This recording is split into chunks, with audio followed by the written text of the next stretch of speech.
Episode 3 की शुरुआत last episode के आखिरी सीन से होती है, जहां ताओशा और वेंसुआ बस स्टैंड पर बैठे हैं। अपनी ग्रैंडमा के दिए हुए पैसों पर लगे ऑयल के निशान को दिखाते हुए वेंसुआ ताओशा से बताता है कि उसे पालने के लिए उसकी ग्रैंडमा सुबह से शाम तक मेहनत करती हैं और वो एक दिन की भी छुट्टी नहीं लेती, क्योंकि अब वह पैसे कमाने के लायक हो गया है तो वह अपनी ग्रैंडमा का पैसा यूं ही नहीं खर्च करेगा। वेंसुआ अपनी जिम्मेदारियों को इतने अच्छे से समझता है, ये देख ताओशा उसकी तारीफ करती है। फिर हम ताओशा के बचपन का एक फ्लैशबैक देखते हैं जिसमें ताओशा बचपन में बहुत मोटी होती है, जिसकी वजह से उसके क्लासमेट्स हमेशा उसका मजाक बनाया करते थे।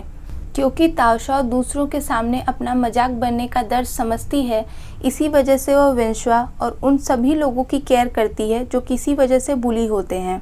नेक्स्ट सीन में हम ताओशा को क्लास में देखते हैं।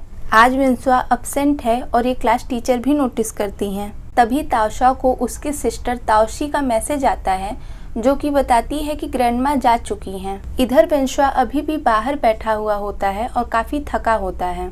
तभी उसे ताओशा का मैसेज आता है और वह उससे कमरे पर जाकर आराम करने को कहती है क्योंकि ग्रैंडमा वापस जा चुकी हैं। मैसेज पढ़ वेंसुआ भी वहां से चला जाता है। फिर हम स्कूल में ताओशा और मेंगशी को साथ में देखते हैं।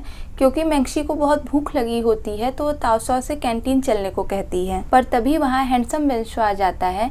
जहां मेंगशी हैंडसम वेंसुआ को देख के खुश होती है, वहीं ताओशा मुंह बना लेती है। फिर वहां जिहाओ को देख हैंडसम वेंसुआ उसे अपने पास बुलाता है और अपने साथ कैंटीन चलने को कहता है। पर जिहाओ को तो हमेशा ऑर्डर फॉलो करने की ही आदत रही है, एक दोस्त की तरह उसे कभी किसी ने ट्रीट ही नहीं किया। ऐसे में हैंडसम वेंसुआ को अपने साथ फ्रेंडली बिहेव करते देख वो थोड़ा हैरान होता है। इधर ताओशा जिहाओ और हैंडसम वेंसुआ को जब कैंटीन में 7 दोस्तों की तरह देखती है तो उसे भी लगता है कि उसने हैंडसम वेंसुआ को शायद कुछ ज़्यादा ही गलत समझ लिया। पर तभी हैंडसम वेंसुआ जिहाओ के लिए पे करने को अपनी वॉलेट निकालता है और उसके पैसों पर ताओशा की भी नज़र पड़ती है।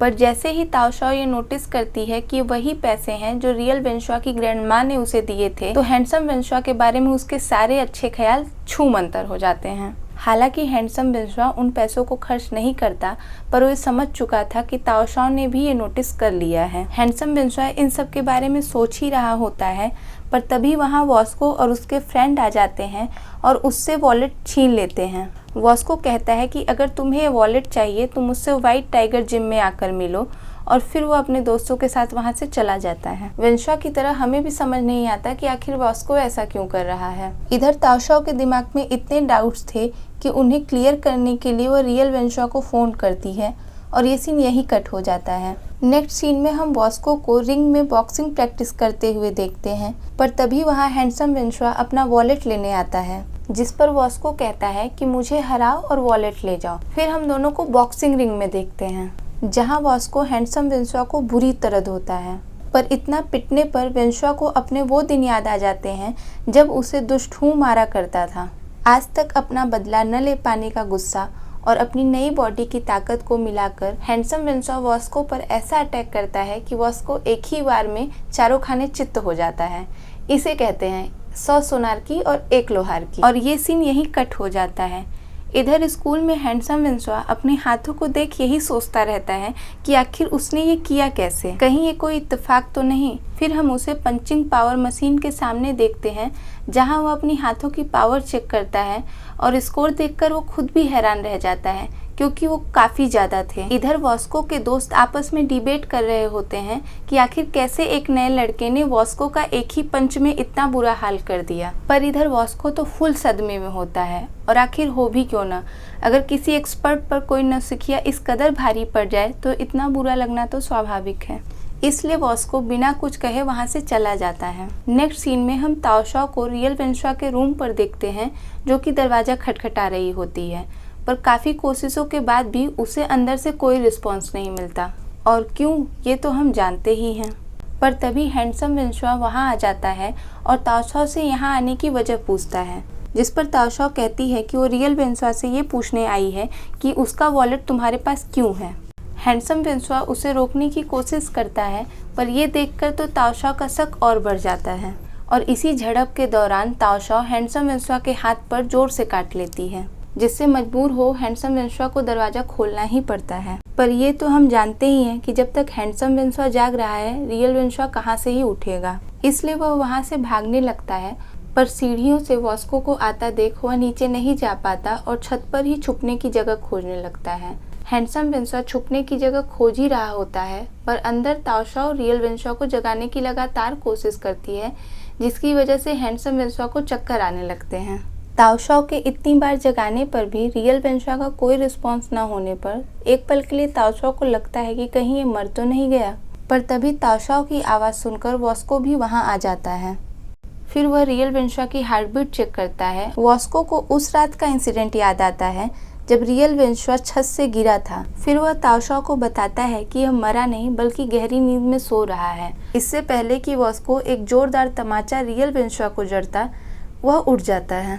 उसके उठने पर ताओशाओ उसे जगाने के लिए सॉरी कहती है और उसके वॉलेट के बारे में पूछती है, जिस पर रियल वेंसुआ उसे बताता है कि उसने ही हैंडसम वेंसुआ को अपना वॉलेट दिया था और ताओशाओ की नज़र में हैंडसम वेंसुआ की इमेज सुधारने के लिए रियल वेंसुआ उसकी खूब तारीफ करता है, इनफैक्ट कुछ ज़्यादा ही। रियल वेंसुआ को हैंडसम वेंसुआ की इतनी तारीफ करता देख ताओशाओ को थोड़ा डाउट होता है कि कहीं उससे प्यार तो नहीं करता, जिस पर रियल वेंसुआ उसे क्लियर करते हुए कहता है कि नहीं, वो बिल्कुल स्ट्रेट है। ताओशाओ रियल वेंसुआ की बात अभी के लिए तो मान जाती है, पर अभी भी उसका शक पूरी तरह से हैंडसम वेंसुआ पर नहीं खत्म हुआ था। इसलिए वो वॉस्को को इसके बारे में बताती है, क्योंकि वॉस्को तो हैंडसम वेंसुआ की पावर पहले ही देख चुका है, तो उसे लगता है कि हो सकता है हैंडसम वेंसुआ ने रियल वेंसुआ को डराया धमकाया हो, इसलिए वो उसकी इतनी तारीफ कर रहा है और हमें सच नहीं बता रहा। फिर वो दोनों मिलकर हैंडसम वेंसुआ को खोजने लगते हैं, पर उसे वहां ना पाकर उनका शक लगभग यकीन में बदल जाता है।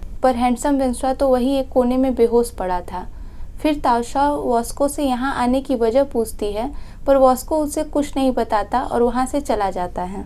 उन दोनों के वहाँ से जाने के बाद रियल वेंसुआ हैंडसम वेंसुआ की बॉडी के पास आता है और उसे उठाकर रूम में ले जाता है। हैंडसम वेंसुआ के हाथ पर ताओशाओ के दांतों के निशान देखकर रियल वेंसुआ सोचता है कि कोई इतने हैंडसम लड़के को कैसे काट सकता है। नेक्स्ट सीन में हम ताओशाओ, मेंगछी और हैंडसम वेंसुआ को क्लासरूम की सफाई करते हुए देखते हैं, जहां हैंडसम वेंसुआ ताओशाओ की हेल्प करता है, पर वहीं पास में बैठी हैना ये देखकर जेलस फील करती है। पर ताओशाओ को तो इसमें कुछ भी स्पेशल नहीं लगता और वह मेंगछी से कहती है कि ये बस अच्छे बनने का नाटक कर रहा है। पर मेंगछी हैंडसम वेंसुआ का साइड लेती है। पर अब हैना को कुछ तो ऐसा करना ही था जिससे हैंडसम वेंसुआ उसके करीब हो, ना कि किसी और से। तो वह हैंडसम वेंसुआ को मैसेज कर आज रात उससे अपना एक वाउचर यूज करने को कहती हैं और इसके लिए हैंडसम वेंसुआ तैयार हो जाता है। पर तभी वहाँ वॉस्को का एक फ्रेंड आता है और उससे अपने साथ चलने को कहता है। इधर जीहाओ हैंडसम वेंसुआ के लिए ब्रेड लाया होता है, तो वो भी उनके पीछे पीछे जाता है और छुपकर देखने लगता है।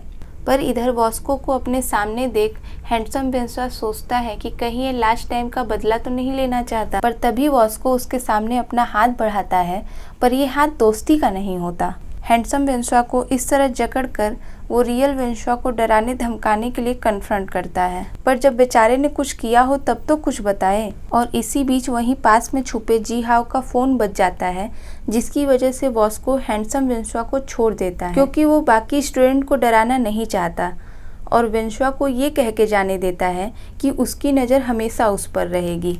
इधर वॉशरूम में जीहाओ वेंसुआ को वॉस्को का प्रॉपर इंट्रोडक्शन देता है और बताता है कि वह हाफ चाइनीज है, मतलब पापा चाइना से थे और मॉम थाईलैंड की, और बताता है कि वॉस्को की पकड़ में तो लोग 10 सेकंड में ही गिड़गिड़ाने लगते हैं, पर तुमने तो इसे 1 मिनट से ज़्यादा बर्दाश्त किया। पर ये तो वही जानता है कि उसने ये कैसे सहा। ये दोनों बातें कर ही रहे होते हैं, तभी वहाँ ली चैंग अपने चमचों के साथ आ जाता है और जीहाओ से उसका कॉल ना उठाने की वजह पूछता है। ली चैंग के सामने जीहाओ डरा हुआ सा होता है, पर ली चैंग हैंडसम वेंसुआ को वहाँ से जाने को कहता है। हैंडसम वेंसुआ को ली चैंग पर गुस्सा तो आती है और वह जिहाओ को इस तरह अकेले छोड़ के जाना भी नहीं चाहता, पर वह बेवजह किसी से पंगा नहीं लेना चाहता, इसलिए अभी के लिए वहाँ से चला जाता है। इधर ली चेंग जिहाओ से एक दिन में 2000 युएन वापस करने को कहता है, क्योंकि उसे मारते समय ली चेंग के बॉक्सिंग ग्लव्स खराब हो गए थे। जिहाओ की ली चेंग के सामने क्या कंडीशन है ये तो अब तक हमें पता ही चल चुका है, तो वह उसकी बात मानने के लिए मजबूर हो जाता है। फिर नेक्स्ट सीन में हम जिहाओ को हैंडसम वेंसुआ से पैसे उधार मांगते हुए देखते हैं, पर वेंसुआ की जो हालत है वह चाहकर भी जिहाओ की पैसों से मदद नहीं कर पाता और उससे पूछता है कि क्या ली चेंग ने तुमसे पैसे मांगे हैं, पर ली चेंग के डर से जिहाओ उसे कुछ नहीं बताता और वहाँ से चला जाता है। इधर सोते समय भी वेंसुआ जिहाओ के बारे में ही सोचता रहता है,